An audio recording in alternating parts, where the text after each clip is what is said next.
better, cheaper transactions, faster transactions, and trade-offs. Privacy is kind of a nebulous thing. What exactly does that mean? How exactly does that work?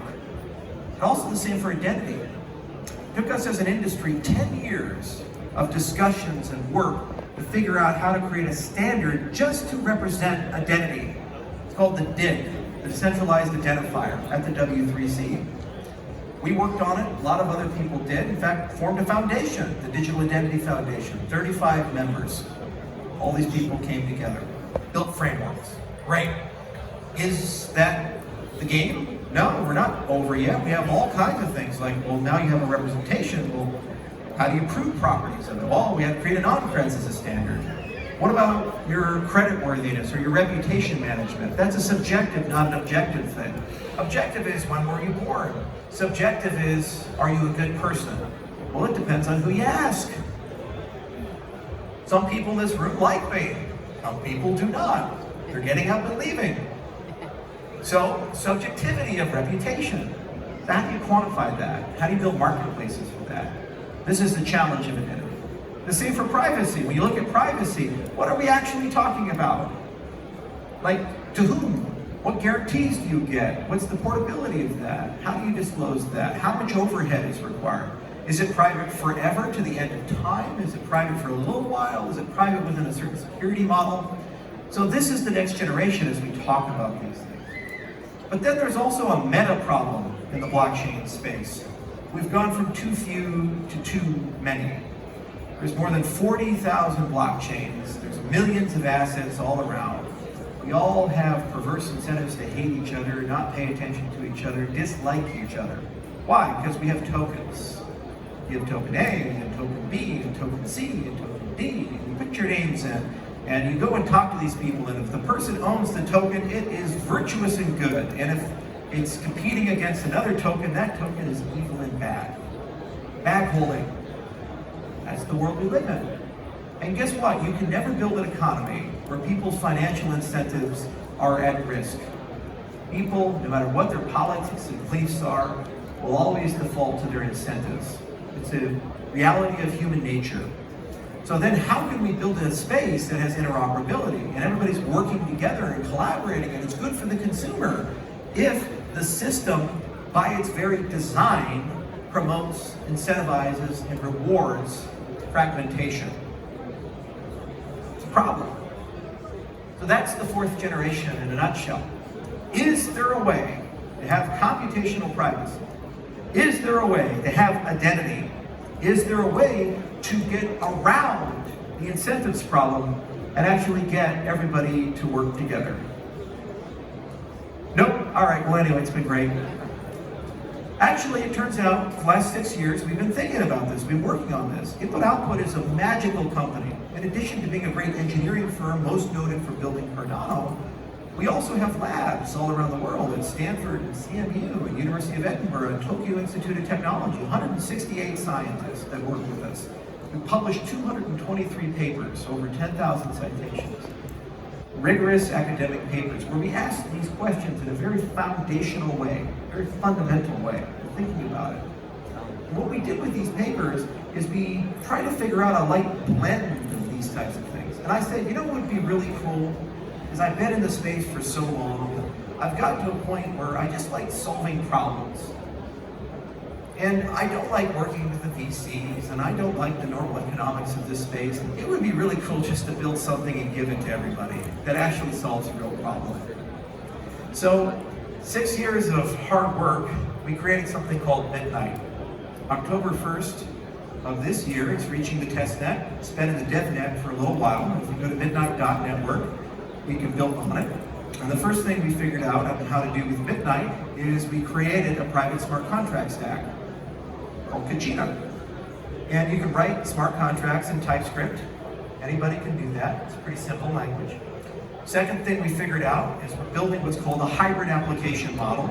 So if you're an Ethereum, Solana, BNB-based Bitcoin or Cardano developer, over time, you're going to be able just to basically query Midnight and do the private identity stuff for your application.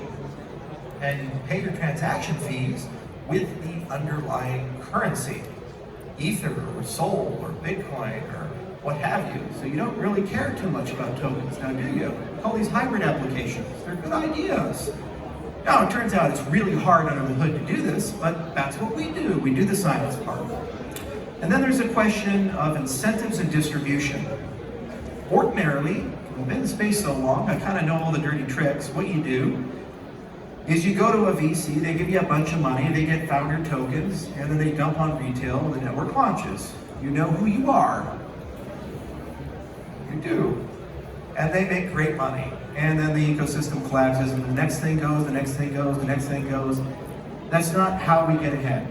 So instead, here's what we do. Do something called a glacier drop. So you take 135 million accounts across all the major cryptocurrencies, and just airdrop to them. And if people want it, they mine it. In the process of mining it, they launch the network. So that's how you get a fair distribution, right? Everybody gets it. Everybody has it. And here's the other beautiful part about that. In the process of doing this, we invented a new protocol called Minotaur. We wrote it with Shireen, who went on to create Eigenlayer with the technology. We created Midnight with it. And it's called Minotaur, and it's multi-resource consensus. What's so magical and special about multi-resource consensus is it allows you to maintain a blockchain with multiple consensus protocols at the same time. You go talk to the Bitcoin maxis and they say, proof of work. You go talk to us in the third generation and we say, proof of stake. But you know what? You gotta get your peanut butter and jelly together. So why can't we hybridize things and bring all the consensus protocols together?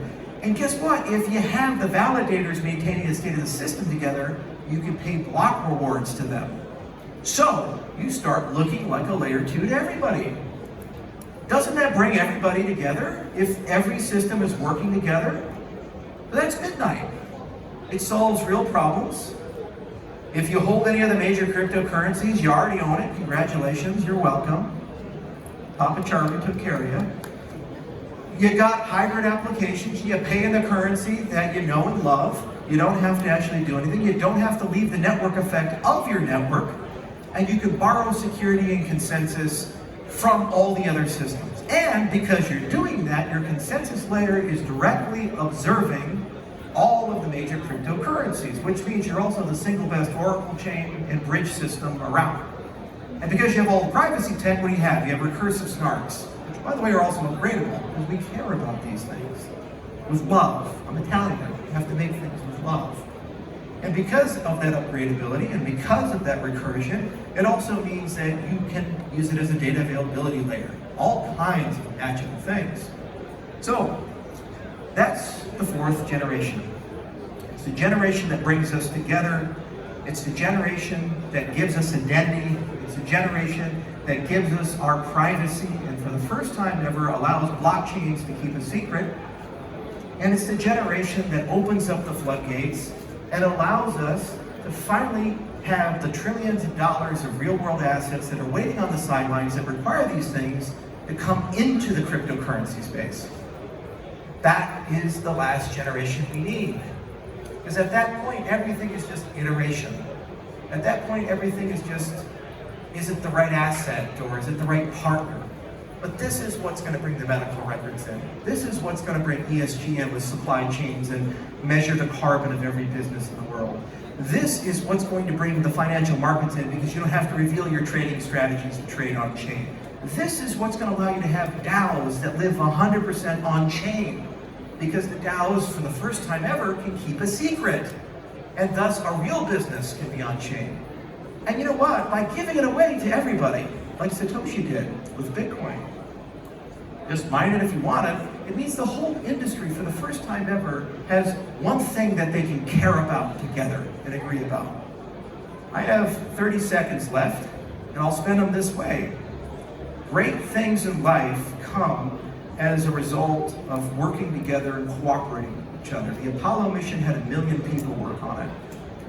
And those people are proud because the end result was that they got to go to the moon.